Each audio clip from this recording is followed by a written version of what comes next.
तो कहा था काले शीशों वाली गाड़ी में उन्हें लेबोरेटरी ले जाते हैं ताकि एड्रेस का पता न लगा सके। हाँ भाई, मोबाइल, लैपटॉप, टैबलेट, यूएसबी सब कुछ ले लेते हैं उनसे। ये लो। नहीं शुक्रिया।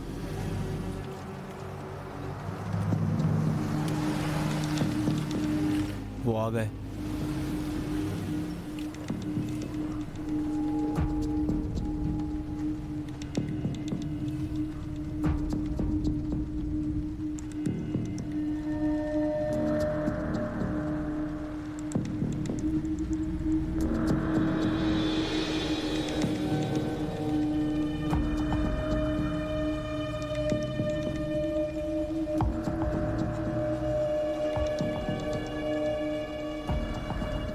नवेद चले गए।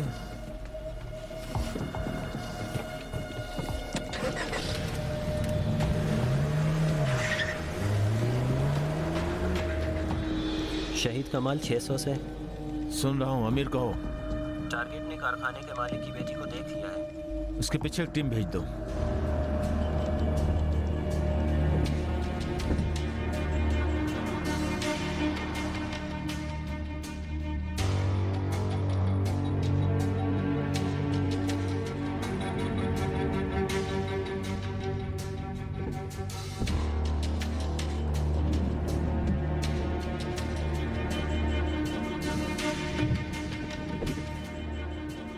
एक एक करके सबको उतार रहा है। आगे बढ़ो भाई, कहीं हाथ से निकल ना जाए।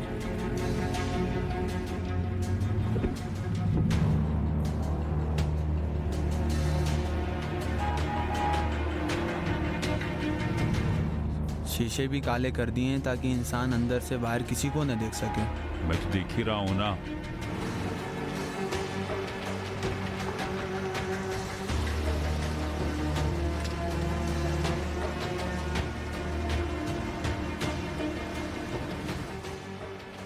चलो ठीक है, आज काम जो तुमने किया है उसके लिए मसूद साहब तुम्हें अच्छे से खुश कर देंगे। जाओ अब यहाँ से निकलो। यार मुझे यहीं रहने दो। जाओ अब यहाँ देखो से ये निकलो ना। ठीक है। हाँ ठीक है, बहुत अच्छे। जाओ, देखो आज रात तुम्हें जाकर बहुत आराम करना है। कल रात से बहुत से काम तो फिर करने मैं हैं। इंतजार करूंगा। मैं तुम्हें फोन करूंगा।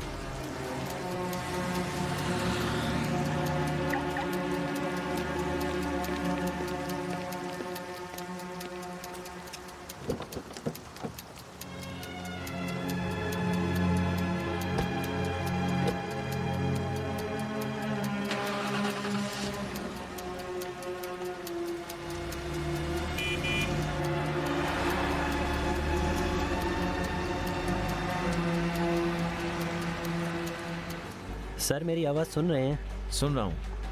टारगेट ने रामीन को उतार दिया है और खुद ही कारखाने वाले की बेटी के पीछे गया है। अब क्या करें? नवेद के पीछे जाओ। जी सर।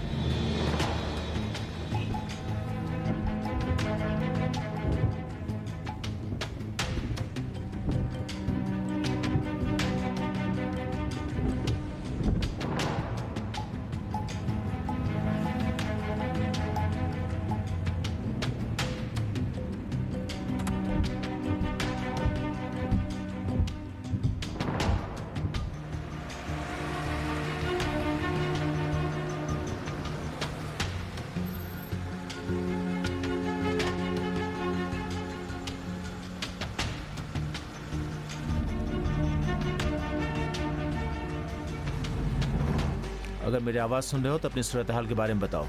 नवीद इलाहे के घर वाली गली के नुक्कड़ पर खड़ा अगर है। नवेद जाए तो उसके पीछे जाना। लेकिन अगर नवीद ने टारगेट को बता दिया तो हालात पेचीदा हो जाएंगे। मुश्किल है। फिलहाल तो उस लड़के का रद्द-ए-अमल अहम है। इस वक्त शौक में है।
क्या पकाया है?